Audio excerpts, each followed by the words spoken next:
एक पैंडल था और तोड़े थे और कानों में थे टप्स, दुरियाँ थी, लौंगें थी नाक में और पीछे बिछिए इसकी जेवरी थी, पैंडल उंडल सभी चीज़ था।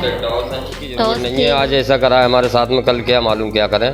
सिर्फ हमारा जो ले गई है बेटी की शादी हो जाए, बस यही हम इसी का न्याय चाह रहे हैं। ये माँ के अंदर एक पौधा ऐसा उगा होता है मोहब्बत का कि अपने बच्चों के खातिर वो किसी से भी लड़ सकती है, दुनिया की बड़ी से बड़ी जंग जीत सकती है। मैं आपको बता दूं कि वही माँ अगर अपनी बेटी की शादी का सारा जेवर लेकर फरार हो जाए तो बताइए आप उसको क्या नाम देंगे। कुछ ऐसा ही मामला देखने के लिए मिला है नवाबगंज के यासीन नगर के गांव में। आपको बता दें कि यहीं के रहने वाले सुभान शाह की पत्नी अपने 5 बच्चों को छोड़कर और अपनी बड़ी बेटी का सारा जेवर लेकर फरार हो जाती है। ये घटना है 28 तारीख की। घर वाले सारे लोग परेशान हैं, पता नहीं चला है कि वो किसके साथ गई हैं, कहाँ नहीं है। सुभान शाह ने गुमशुदगी की रिपोर्ट दर्ज करा दी है और उसके साथ साथ तहरीर में ये भी लिखवाया है कि माल जेवर भी सब कुछ चला गया है। 5 बच्चे हैं। सुभान शाह ने बता दूं आपको कि 3 साल पहले शादी की थी। उनकी पहली पत्नी खत्म हो गई थी तो उन्होंने दूसरी पत्नी से शादी कर ली थी, लेकिन उनको ये नहीं पता था कि 3 साल के बाद में वही माँ अपने बच्चों को छोड़कर इस कदर रोते हुए बिलखते हुए चली जाएगी और वो कभी नहीं आएगी, ये उनको अंदाज़ा भी नहीं था। मैं उनके घर पे हूँ और उनके पीछे जो बच्चे हैं ये हैं उनकी फैमिली है। इस वाली बेटी की शादी होने के लिए है 2 महीने बाद, 1.5 महीने बाद। सारा जेवर बनाया था, मेहनत मजदूरी करते हैं वो, ये लोग काम करते हैं, हैंडवर्क का, कारचुप का काम करती हैं और उन्होंने अपना माल जेवर इकट्ठा किया था। लेकिन वो अभी हाल ही में 28 तारीख को सारा माल जेवर लेकर इन लोगों की आंखों में धूल झोंकर फरार हो गई हैं। मैं इनकी बेटी से बात करता हूँ। कब की ये बात है? 28 तारीख की बात है। अच्छा, कौन था उस टाइम घर पे? मैं थी घर पे। क्या हुआ था उस दिन, पूरी बात बताओ।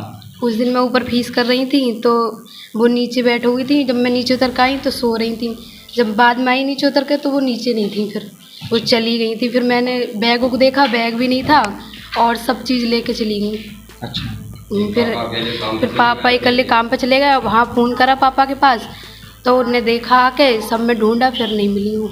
अच्छा, किस टाइम की घटना है ये? किस टाइम निकली थी घर से? 1 बजे के टाइम। 1 बज रहा था। अच्छा, इससे पहले कभी कुछ ऐसा लगता था, कभी किसी से फ़ोन से बात करना उनका, या कभी उनका मन देखकर ये लगाओ कि ये कभी भी फरार हो जाएंगी, कुछ ऐसा अंदेशा हुआ था? ऐसा नहीं हुआ कभी भी। तुम्हारी शादी होने वाली है ना? कितने लोग हैं आप लोग सब घर में? हम 5। बहनें कितनी हैं? 4। 4 बहनें हैं। अच्छा, आपका क्या नाम है? निशा। आप भी इनकी बहन है? हाँ। शादी हो गई? हाँ, शादी हो गई। आप उस टाइम थी घर पे? नहीं, हम नहीं थे। आपको बाद में पता चला? बाद में पता चला। मुझे पता लगा जब मैं आई थी यहाँ। अच्छा, 3 साल हो गए शादी को तुम्हारी माँ की। कभी इस तरीके का लगा कि ये फरार हो जाएंगी या फिर इनकी नज़रें माल जेवर पर हैं या जो पापा को छोड़कर चली जाएंगी, कभी महसूस हुआ? नहीं, ऐसा महसूस कभी नहीं हुआ। और मतलब बात करा थी किमाना बंद करके, मगर वैसे नहीं था कि ये चली जाऊँगी। अच्छा। हाँ, घर की तरह रहती थी मगर वैसे नहीं। आप भी बेटी हैं? सब सारे लोग हैं? 5 लोग हैं यहाँ पे। अच्छा, ये बता सकती हैं क्या ले गई हैं वो, ये जानकारी है? एक पैंडल था और तोड़े थे और कानों में थे टप्स, दुरियाँ थी, लौंगें थी नाक में और पीछे बिछिए इसकी जेवरी थी, पैंडल उंडल सभी चीज़ था। टॉस थे। हाँ, 35,000 रुपये थे। शादी को कितना टाइम हो गया था? शादी को सर 3 साल हो गए लगभग। 3 साल हो गए। हाँ, पूरा 3 साल हो जाएगा दीपावली पे। अच्छा, कैसे शादी की? शादी करने की ऐसी क्या आन पड़ी कि आपको शादी करना पड़ी? घर में जो छोटे छोटे बच्चे होंगे, बीवी ख़त्म हो गई तो परेशानी थी घर में ज़्यादा। अच्छा। इस चक्कर में मजबूरी थी हमारा शादी करना। तो ये अम्बाला में रहती थी तो इसके पति ने छोड़ दिया, बच्चे उच्चे नहीं थे इसलिए छोड़ कर वहाँ पे भाग गया वो। हमारे वहाँ रिश्तेदार रहते थे तो उन्होंने कहा कि भाई मामू कर लो इसे, परेशान है, रात दिन रोती है, यहाँ घर को लेके चलेगी, बच्चों को पकड़ के चलेगी।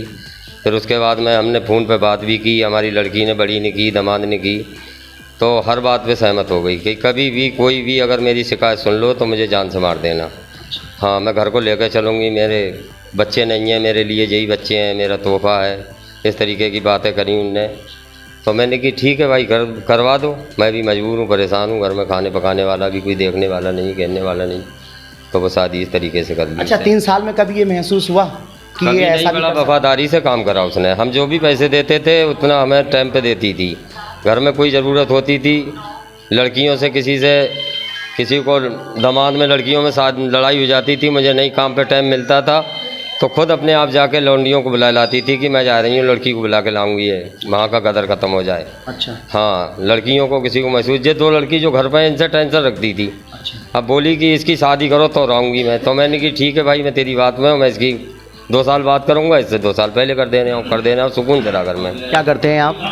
मैं साहब प्लम्बरी का काम करता हूँ। हाँ, टंकी का काम करता अच्छा, हूँ। तो बेटी के लिए जो जेवर बनाए थे शादी में देने के लिए वो लेके गई हैं और कुछ अपना भी लेके अपना गई भी ले गई हैं। हैं। लगभग कितना रुपया चला गया, कितना होगा टोटल अगर माल जेवर की बात करें? कुछ कैश वगैरह भी ले गई हैं? 35,000 रुपये थे, पर जैसे ही कि वो मेहमान आने के लिए थे, देखने वाले, रिश्ता करने वाले, इसलिए मैंने वो समेट के जिसते से लेकर रखे थे। मैंने कि ना मालूम किस दिन आ जाएँ। उन्होंने कहा हम वहाँ पर पक्की करके आए तो वे बोले 3-4 दिन के बाद में हम भी लोग आएंगे, जो भी 10-5 आएंगे, हम भी लड़की को पक्का कर देंगे। इसलिए मैंने 30-35 हज़ार रुपये को जुगाड़ करके कर सर, बस हमें उनकी ज़रूरत नहीं है। आज ऐसा करा है हमारे साथ में, कल क्या मालूम क्या करें। सिर्फ हमारा जो ले गई है बेटी की शादी हो जाए, बस यही हम इसी का न्याय चाह रहे हैं।